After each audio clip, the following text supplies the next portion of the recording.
Think of the people you interact with every day. Would you want to spend a day in a canoe with them? Hi, I'm Nathan Mercero, CEO of Planning Alternatives.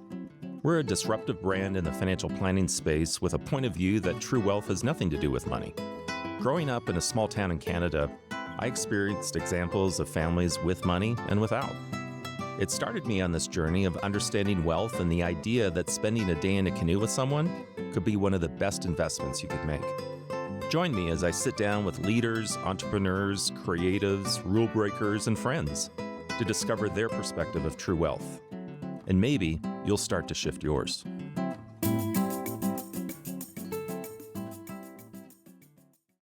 I'm joined today by Jim Walberg, an accomplished real estate professional.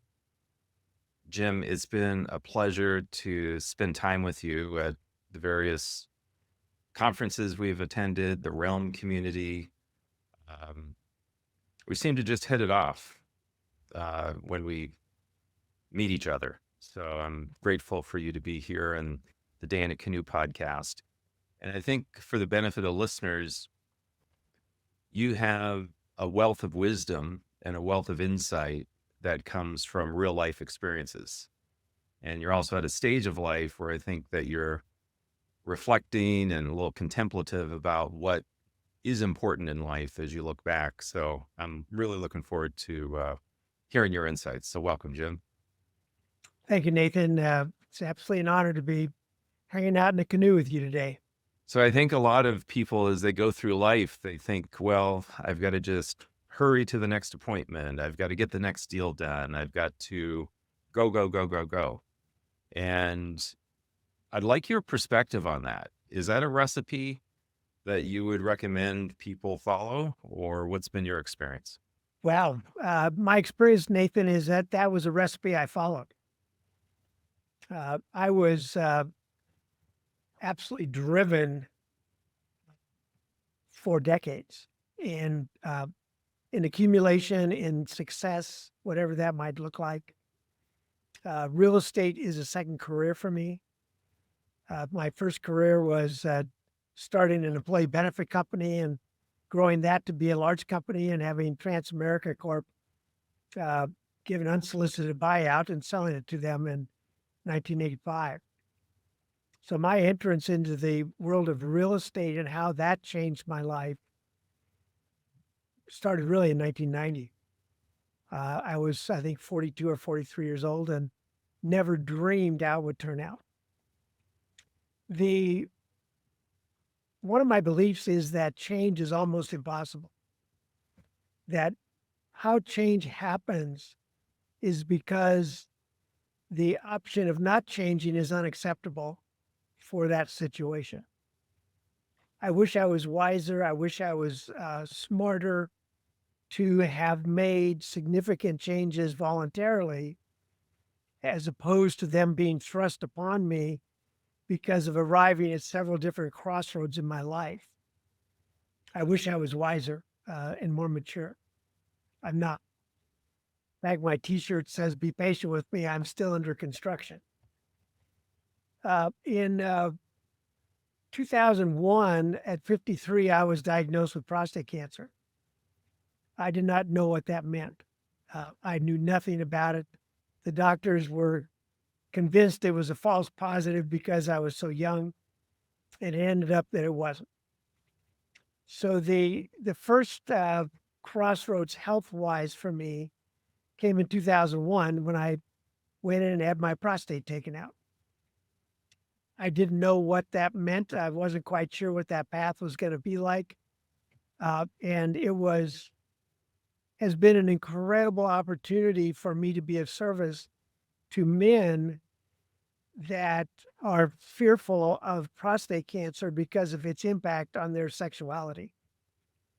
It's incredible that I think about 45,000 women die of breast cancer a year. It's about the same with men of prostate cancer. And they die because they don't want to know about it. And you don't hear about prostate cancer walks. So they're just avoiding the issue as a coping And then mechanism. they die. And the death is horrible. It's a bone cancer, horrible, awful death. And they do that because they want to stay ignorant about how it's going to impact themselves' sexuality. So what's your message to men listening that may have that point of view? Get your PSA test starting at 45 years old, and just pay attention. Learn what you can about diet, on its impact on prostate cancer. In Japan, they generally don't have prostate cancer, which is crazy because of their diet and lots of other factors. Yeah, prostate cancer is generally an avoidable death for men. And it was something that I was so grateful that a friend of mine started me having my PSA test done at age 48. I would have missed it, and I would have been dead, actually. With that near-death experience, what did that do to affect how you viewed the world, how you viewed your life? Very interesting. It did not have as big of impact as one might think for me. The wake-up call for my entire life happened 3 years later. In 2004, I was diagnosed with a disease called ulcerative colitis that generally can be treated with prednisone. They were giving me massive prednisone and it wasn't working. And complication after complication showed up. I ended up being at UCF Submit Center for almost 5 months, with them saving my life every day. And during that initial emergency surgery, I ended up flatlining for about 8 minutes. They ended up stopping the surgery and having to do a second surgery several months later to complete the job. The place that I went is I went to heaven. And who welcomed me was Anne Marie's sister, my wife's sister, who had died 2 years before at age 42. I'd never seen Karen as a young woman, and that's how she presented herself when I arrived at her presence. She had a ponytail, of white Oxford button-down shirt, khaki pants, and penny loafers. I did not know her in that condition. And it was an incredible experience to really consciously know where I was. There was no lips moving, but she was holding my hand. And she said, "Jim, it's not your time. You have more work to do. And your work, you're going to figure that out." What unfolded was a complete life transformation around me defining what my work is in this world. My work in this world today is, how can I be of service to those I love, my family, my friends, the communities that I serve? How can I look for opportunities to be of service in very small and sometimes large, meaningful ways? So every morning when I awake, it's a sense of gratitude and a real consciousness of looking for those opportunities. Is heightened my sense of being present. I think and believe that everyone has a story to tell, and there's very few people willing to listen to those stories. I would like to be the listener of the stories. That's where the magic happens with relationships that I believe are most oftentimes missed. I think that we generally, the public listens to interrupt as opposed to listen to understand. And I would like to ask really good questions and be quiet. And that has been a work of mastery the last 20-some years that I'm still working on. When you get that revelation of being of service, but you're on the fast track of life, is it a 180-degree switch? Like, how do you integrate that? Because some people think, well, being of service means I have to give up all these things to, I don't know, work at a soup kitchen or help in various ways. What's being of service mean? And how do you integrate that into lifestyle?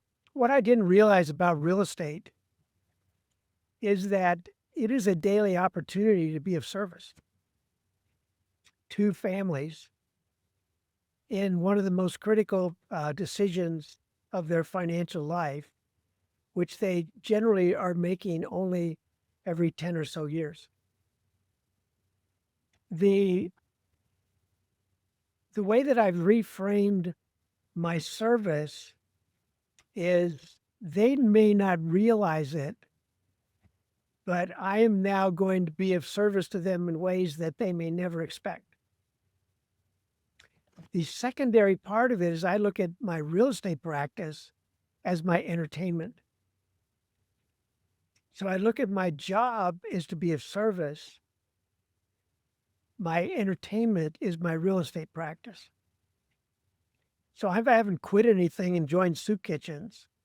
I've intensified how is it that I can be most valuable to this family or to these human beings because of my work that I'm doing on being of service.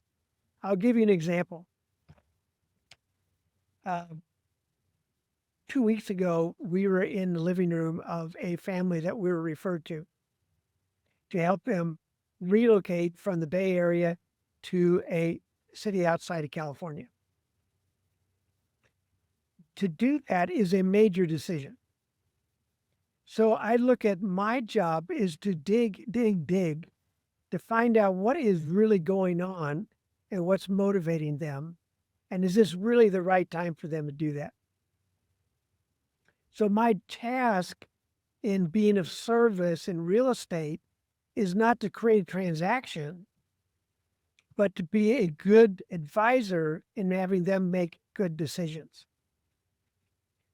So that's the way I frame the work that I do that I call my entertainment. So what I'm hearing is a lot of this is about being present, being aware of exactly where we are in the moment. Is that fair?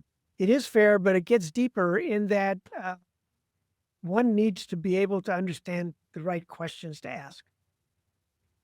So, for instance, there's a series of questions that I called my 5, 6, 7, 8, because where you really find out what's going on are the answers to the 5th or 6th or 7th question. The first one is help us understand your motivation as to why it is that you're deciding to sell this property in the Bay Area and move back to Denver. So that's a simple question. They have a simple answer. Well, it's so we can get closer to family and friends we have back there. A second question is, all right, well, help us understand the importance of being closer to family and friends back in Denver. So that's question number 2. They answer the question. We get down to question number 5 and 6, and they're in tears because they're revealing to us that they're getting divorced. This changes the entire conversation regarding advising what it is that they're doing, that we would have never known if we stopped at the first question. It was an incredibly tearful, emotional evening, really being of service and coming up with a game plan that, in our view, they probably needed to rethink and wait instead of jumping and making rash decisions when they're in the midst of an emotional crisis. So that would be an example of being of service. You and I have discussed in depth the concept and vision of true wealth and what true wealth means. And We're in the financial industry. We help people plan for the future, and money is the activator to what the future can hold or see materialize. But true wealth goes beyond that. True wealth goes into the questions of what's the point of all this? What's the sense of purpose that I have in my life? Where am I finding fulfillment, contentment? Where are my strengths being amplified, and where am I in flow? What's your interpretation of true wealth or commentary on true wealth at this stage? Wow. Well, there was a book that I believe that you recommended to me, Nathan. I think it was called Die with Zero. And that book really changed the whole perspective regarding what it is that I'm doing professionally that earns revenue. One of the other experiences of after 2004 and 2005 was getting to the concept of enough. I think that, well, I actually think it's rare that people get to the concept of enough. Yeah, what's that Because mean? it means you're not ceaselessly striving every day for more, or for another car, or for the trappings of what looks like wealth that our society has provided us.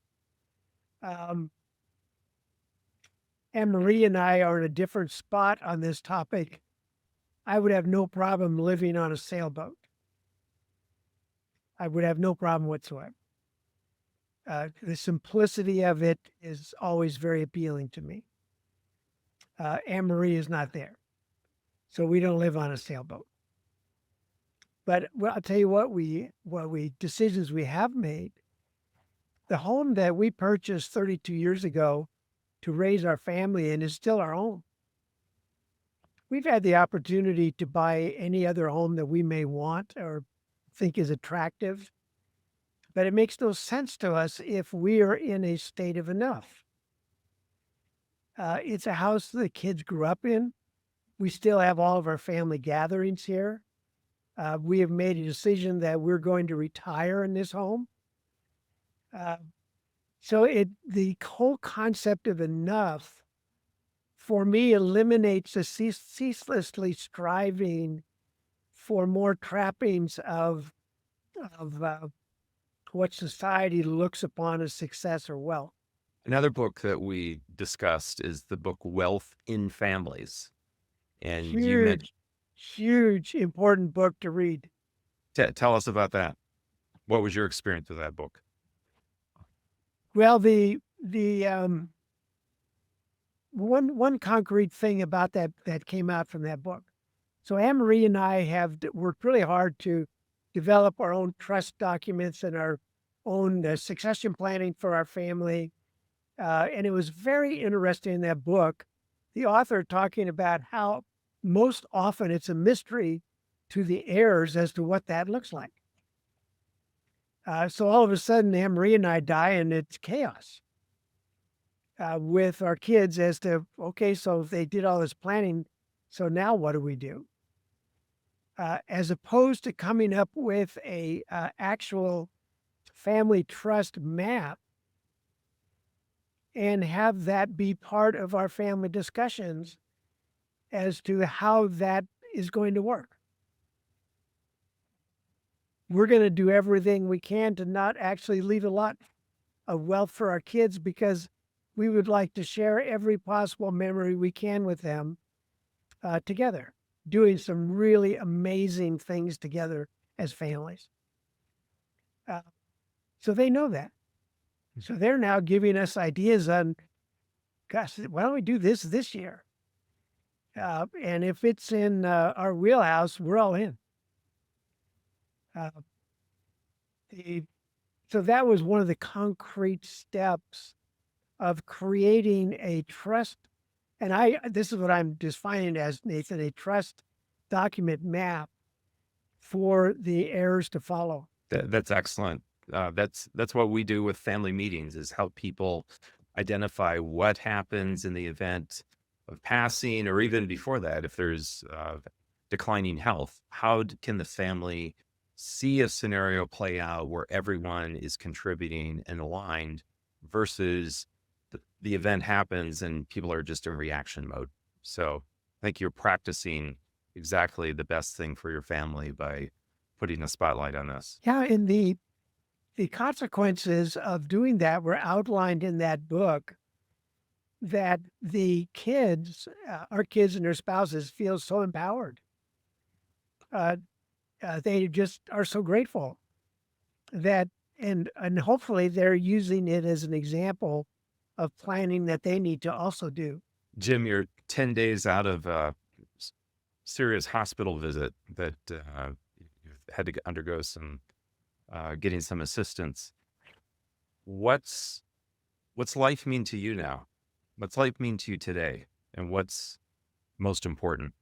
Yeah, the last 3 weeks, I had a shoulder replacement surgery, and there was lots of complications, not with my shoulder, but with my body reacting to the surgery, that caused me to be in the hospital for 10 extra days and to be really in a pretty dark place health-wise. Really, actually quite frightened about wondering if I was going to get out of this one. It had an impact on me that I was not expecting. When one is in the depths, one really needs family and those that love you to be there in a significant way, to reach out those hands and surround you in love and prayers, and that's what happened. The mental gymnastics that have gone on the last 2 weeks for me about what's next for me health-wise and what's next for me generally, and how I'm in this world, brought me back to my time with Karen in heaven and refocusing on the vision of my purpose and recommitting to that purpose and recommitting to knowing that it's going to take me a year of physical therapy. It's going to take me a year of getting back to the gym, reclaiming a body that's been decimated again. And I'm all in. And I was not all in 2 weeks ago. So it was a exercise of revisiting the vision of what my purpose is, recommit to it, and here we go. Jim, you are such an inspiration.